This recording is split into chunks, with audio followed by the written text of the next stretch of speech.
Hey guys, and welcome back to Marielle's Hustle. So today I am going to break down the Etsy fees associated with using their platform for print on demand.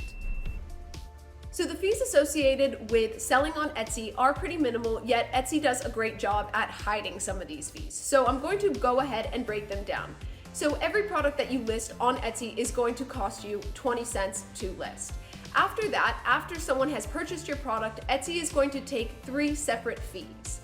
One is the transaction fee, one is the processing fee, and one is a renewal fee. And every time they charge a renewal fee of 20 cents, your product will automatically be accepted on their platform for another 4 months until it sells again. So to break down their pricing, what you're going to receive from the customer is the price of the product that they purchased as well as shipping.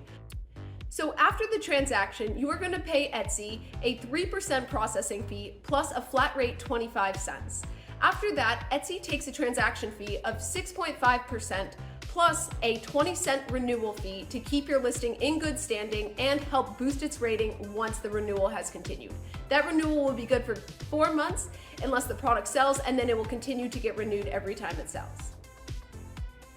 Now, Etsy does a really great job hiding these fees, but you will be able to find them broken down under the Finances tab in your Shop Manager. Now, in addition to this, guys, one thing you must not remember is from there, you still have to pay the base cost of your product, which will be either from Printful, Printify, or whatever production partner you're using.